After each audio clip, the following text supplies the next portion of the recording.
आज माननीय supreme court में मेरी उस पीआईएल पे सुनवाई हुई है जिसमें मैंने मांग किया था कि भारत में रहने वाले सभी पाकिस्तानी, अफगानिस्तानी, रोहिंग्या, बांग्लादेशियों को निकाला जाए।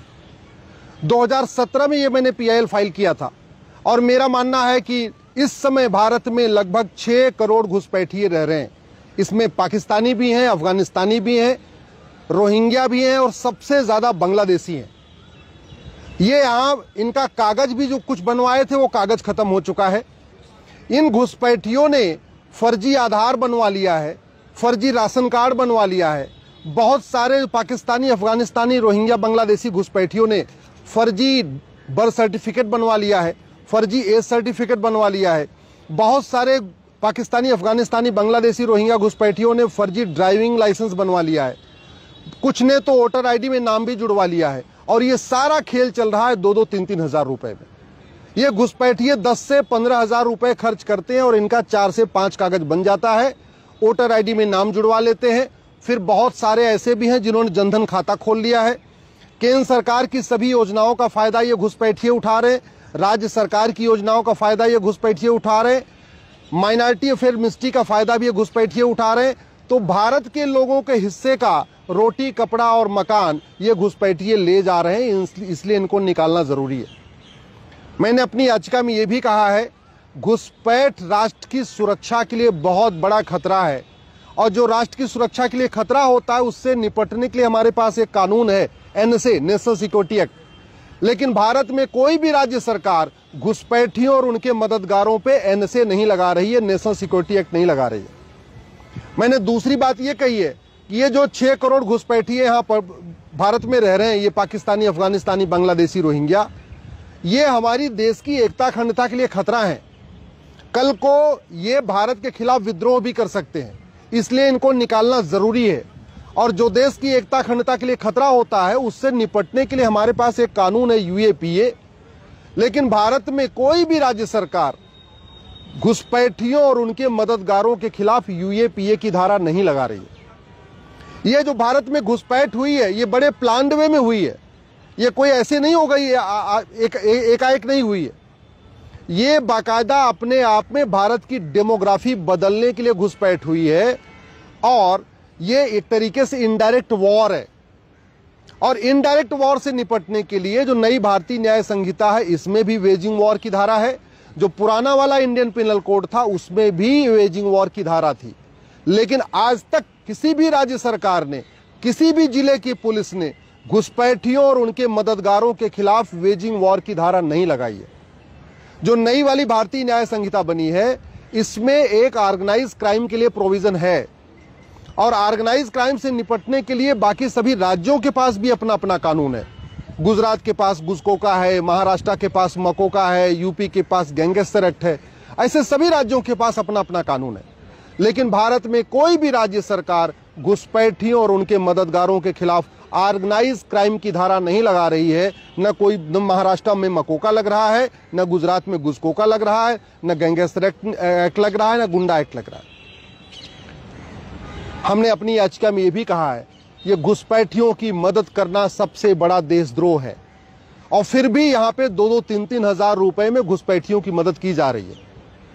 जो घुसपैठियों के मददगार हैं उनके ऊपर कोई भी राज्य सरकार देशद्रोह की धारा नहीं लगा रही है। कुछ लोग 2-2 हजार रुपए में घुसपैठियों का आधार बना रहे। नगर निगम के दलाल 2,000 रुपए, 3,000 रुपए में घुसपैठियों का बर्थ सर्टिफिकेट बना के दे रहे। तहसील के दलाल 2 से 3 हजार रुपए में घुसपैठियों को राशन कार्ड बना के दे रहे। वहीं दूसरी तरफ उनको 2 से 3 हजार रुपए में डोमिसाइल सर्टिफिकेट दिया जा रहा है। स्कूल में बहुत सारे ऐसे हैं जो स्कूलों के दलाल हैं, एजुकेशन माफिया हैं, वो 2 से 3 हजार रुपए में उनको फर्जी बर्थ सर्टिफिकेट बना के दे रहे हैं और उनका जो है फर्जी मार्कशीट भी बना के दे रहे हैं। अब ये घुसपैठिए भारत में खाता भी खोल चुके हैं, मुफ्त में मकान भी ले रहे हैं, मुफ्त में राशन भी ले रहे हैं, मुद्रा लोन भी ले रहे हैं, केंद्र की योजनाओं का भी लाभ ले रहे हैं, राज्य की योजनाओं का भी लाभ ले रहे हैं। उसका मूल कारण ये है, एक तो हमारा 1946 वाला कानून जो फॉरेनर एक्ट है वो महाघटिया था। हालांकि कानून अभी बदला है लेकिन जो नया बना है वो भी कोई बहुत अच्छा कानून नहीं बना है। दुनिया के कई देशों में अवैध घुसपैठ करने पे 10 से 20 साल की सजा का प्रावधान है। हमारा पुराना वाला 1946 वाला कानून तो वैसे ही महाघटिया था, जो नया बना है इमिग्रेशन एक्ट आया, उसमें भी इसको जघन्य अपराध घोषित नहीं किया गया है। इसलिए मैंने कोर्ट से मांग किया है कि जो लोग घुसपैठ कर रहे हैं भारत में और जो घुसपैठियों की मदद कर रहे हैं, इनके खिलाफ 5 धारा लगाने के लिए सभी राज्य सरकारों को कहा जाए।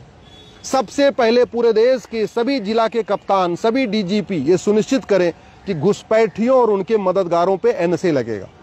दूसरी हमारी मांग है कि जो लोग घुसपैठ कर रहे हैं और जो घुसपैठियों की मदद कर रहे हैं, उनके खिलाफ यूएपीए की धारा लगाई जाए। तीसरी हमारी मांग है कि जो घुसपैठ कर रहे हैं और जो घुसपैठियों की मदद कर रहे हैं, उनके खिलाफ वेजिंग वॉर की धारा लगाई जाए। चौथी हमारी मांग है कि घुसपैठियों की मदद करना, इसको देशद्रोह घोषित किया जाए और घुसपैठियों के मददगारों पे देशद्रोह की धारा लगाई जाए।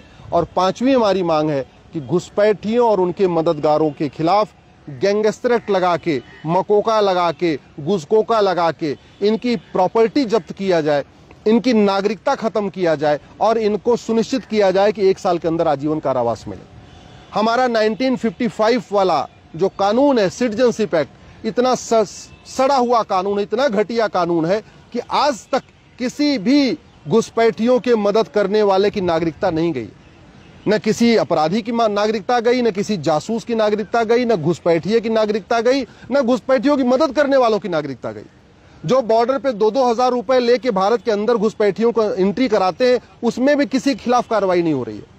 तो केवल घुसपैठियों पे कार्रवाई करने से घुसपैठ खत्म नहीं होगी जब तक कि घुसपैठियों के मददगारों के ऊपर कार्रवाई नहीं होगी।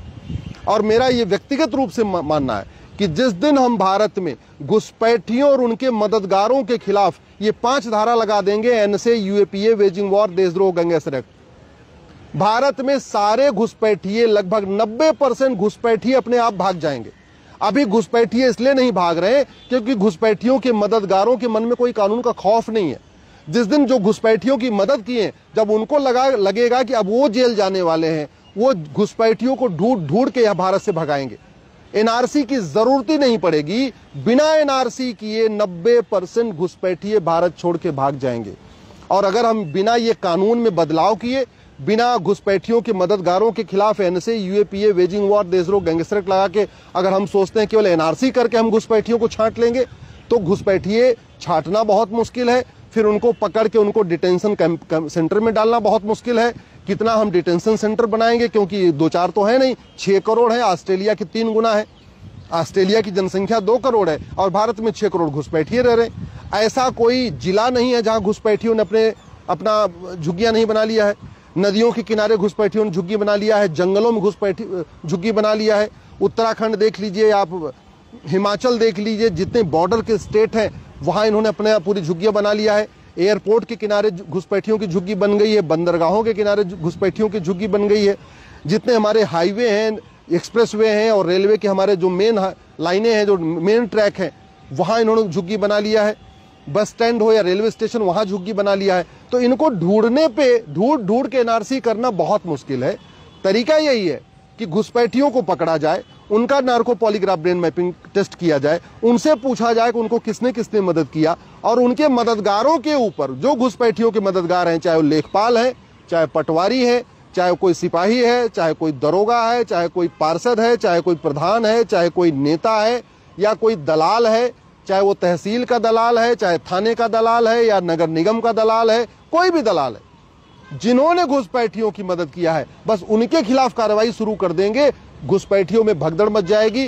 पाकिस्तान के रहने वाले पाकिस्तान भाग जाएंगे, अफगानिस्तान वाले अफगानिस्तान भाग जाएंगे, रोहिंग्या जो है ये म्यांमार भाग जाएंगे और बांग्लादेशी बांग्लादेश भाग जाएंगे। यही तरीका है देश को सुरक्षित करने का, क्योंकि भारत की डेमोग्राफी पहले ही बदल चुकी है। 800 जिलों में से 200 जिलों की डेमोग्राफी बदल चुकी है। इसका सबसे बड़ा कारण है घुसपैठ। 6000 तहसीलों में से 1500 तहसीलों की डेमोग्राफी बदल गई है, उसका सबसे बड़ा कारण है घुसपैठ। 9 राज्यों में ऑलरेडी डेमोग्राफी पूरी बदल चुकी है। पूरे बॉर्डर पे जो 300 तहसीलें हैं, उन सभी 300 तहसीलों की डेमोग्राफी बदल चुकी है। इसलिए मैंने माननीय सुप्रीम कोर्ट से मांग किया है कि सभी राज्य सरकारों को और केंद्र सरकार को निर्देश दे कि घुसपैठियों को पकड़े, उनका narco polygraph brain mapping test करें और जो घुसपैठियों के मददगार हैं भारत में, उनके खिलाफ एनएसए लगाएं, यूएपीए लगाएं, वेजिंग वॉर लगाएं, देशद्रोह लगाएं, गैंगस्टर एक्ट लगाएं और लगा के ये सुनिश्चित करें कि कोर्ट के अंदर इनको साल भर के अंदर सजा मिले। घुसपैठियों के मददगारों को सजा मिलना शुरू हो जाएगी, घुसपैठी अपने आप भाग जाएंगे, नहीं तो केवल हम एनआरसी के भरोसे बैठे रहेंगे, एनआरसी कभी सफल नहीं हो पाएगी।